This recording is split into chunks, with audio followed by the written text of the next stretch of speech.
राष्ट्रवादी काँग्रेस पक्ष शरदचंद्र पवार हे नाव शरद पवार गटाला मिळालं खरं, पण त्यांच्या चिन्हाचं नेमकं काय? नाव मिळालेलं आहे, चिन्ह नाही, अशी स्थिती नेमकी का आहे? आणि त्याच्या संदर्भात पुढे नेमकं काय काय होऊ शकतं? जेव्हा शिवसेनेच्या बद्दल निर्णय झालेला होता निवडणूक आयोगाचा, तेव्हा उद्धव ठाकरे गटाला नाव आणि चिन्ह हे दोनही मिळालेलं होतं. मग ते शरद पवार गटाच्या बाबतीत नेमकं का झालेलं नाहीये? असे अनेक प्रश्न तुमच्या मनामध्ये असतील आणि त्याचीच उत्तरं देण्यासाठी हा व्हिडिओ आहे. सगळ्यात महत्त्वाचं म्हणजे निवडणूक आयोगानं जो निकाल दिला त्या निकालामध्ये शरद पवार गटाला राज्यसभेची जी निवडणूक महाराष्ट्रामध्ये होणार आहे 6 जागांसाठी, त्याच्यासाठी तुम्ही तातडीनं नाव द्या एवढंच सांगितलेलं होतं. काल संध्याकाळी 4 वाजेपर्यंतची मुदत होती आणि त्याच्यानुसार 3 नावांचा पर्याय त्यांनी दिलेला होता. पहिला पर्याय होता राष्ट्रवादी काँग्रेस पक्ष शरदचंद्र पवार, दुसरा पर्याय होता राष्ट्रवादी काँग्रेस शरदराव पवार आणि तिसरा पर्याय होता NCP शरद पवार. यापैकी जो पहिला पर्याय होता त्यांचा राष्ट्रवादी काँग्रेस पक्ष शरदचंद्र पवार हा निवडणूक आयोगानं मान्य केलेला आहे आणि त्यांना ते नाव मिळालं. पण निवडणूक चिन्ह जे आहे ते मात्र त्यांचं कुठलं असणार किंवा त्याच्याबद्दल कुठलाही पर्याय जो आहे तो निवडणूक आयोगानं मागितलेला नव्हता. तर हे असं नेमकं का आहे की एखाद्या गटाला नवीन नाव तर मिळालेलं आहे पक्षाचं, पण त्यांचं चिन्ह नेमकं काय असणार हे अद्याप स्पष्ट का नाहीये?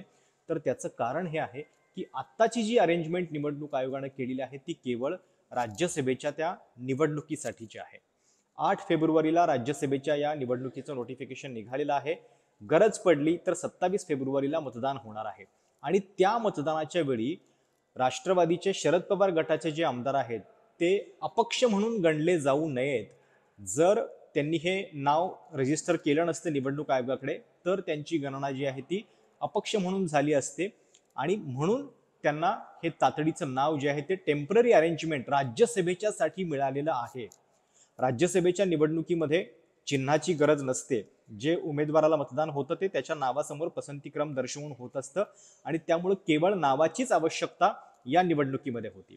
शिवसेनेच्या बाबतीत लक्षात घ्या की जेव्हा निवडणूक आयोगाचा निकाल आला तेव्हा विधानसभा पोटनिवडणूक त्यावेळी होणार होती, जिथं पक्षाच्या चिन्हाचा तातडीनं उपयोग जो आहे तो अपेक्षित असतो.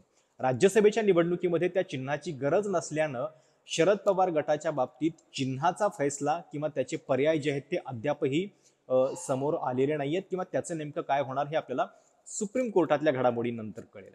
आता ती स्थिती नेमकी काय असू शकते? सगळ्यात पहिल्यांदा हे लक्षात घ्या की निवडणूक आयोगाच्या निकालाविरोधात शरद पवार गट जेव्हा सुप्रीम कोर्टामध्ये जाईल तेव्हा त्यांचा पुन्हा एकदा दावा आपल्या पक्षावरती असेल, निवडणूक चिन्ह घड्याळ्यावरती असेल. त्याच्यामध्ये 3 शक्यता आहेत.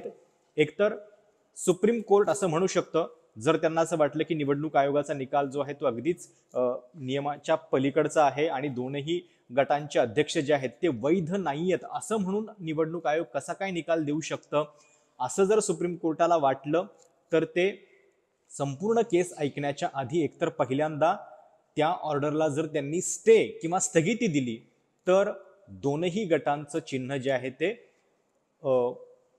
स्थगित होऊ शकतं किंवा फ्रीज होऊ शकतं.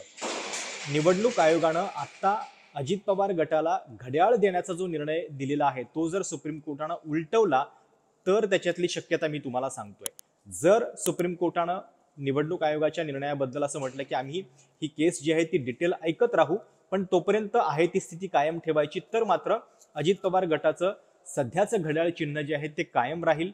फक्त ते सुप्रीम कोर्टाचा अंतिम निर्णय नेमका काय येतोय त्याच्यावरती शक्यता सगळ्या ज्या आहेत त्या अवलंबून असतील आणि त्यामुळं या चिन्हाचा फैसला जो आहे तो अद्याप तरी झालेला नाहीये. म्हणजे उद्धव ठाकरेंच्या बाबतीतली तुम्ही स्थिती लक्षात घ्या की त्यांना त्यावेळी टेम्पररी अरेंजमेंट म्हणून ही नावं आणि ही चिन्ह जी आहेत ती मिळालेली होती जी नंतर कायम राहिली.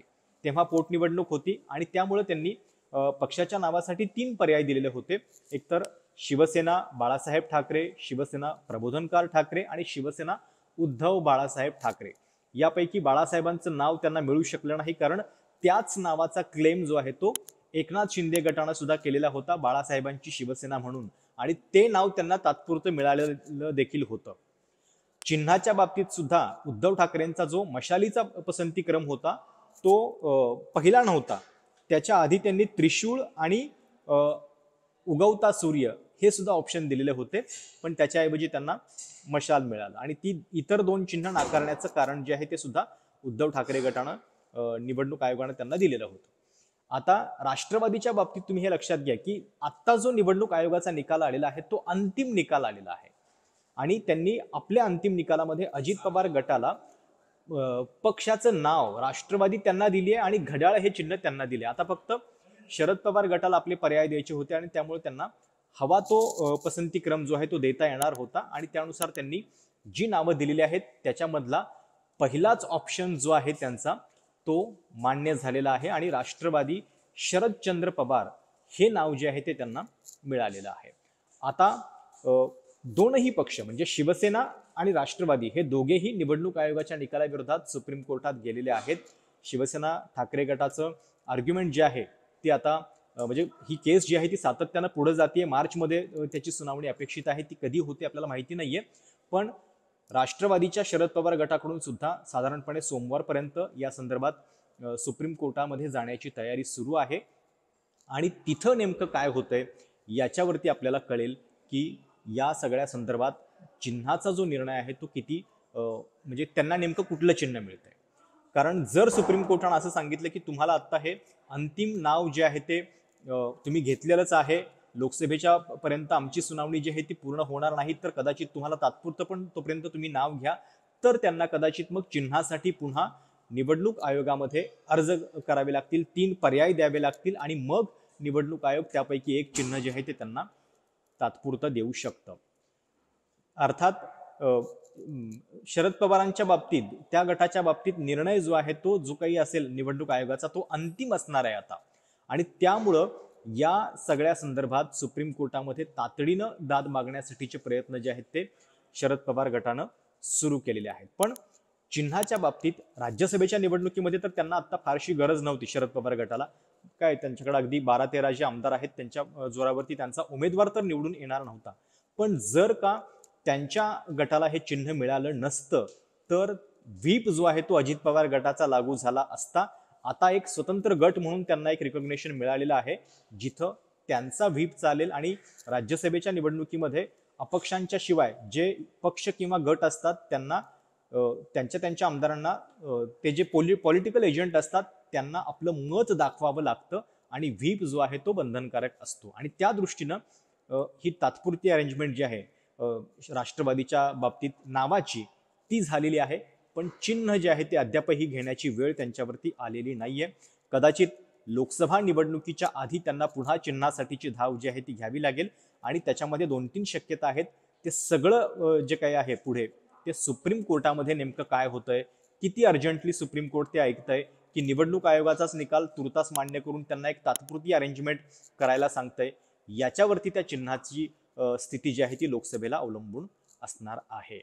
आणि पुन्हा मी सांगतोय की सुप्रीम कोर्ट त्याच्यावरती जो निकाल देईल आयोगाच्या निर्णयावरती त्याच्यावरतीच या दोनही चिन्हांचं अंतिम भविष्य जे आहे ते अवलंबून असणार आहे. आणि त्यामुळं कालपासून आपण बघतोय की राष्ट्रवादीच्या या गटाला नाव तर मिळालं पण चिन्ह त्यांच्याकडे नाहीये.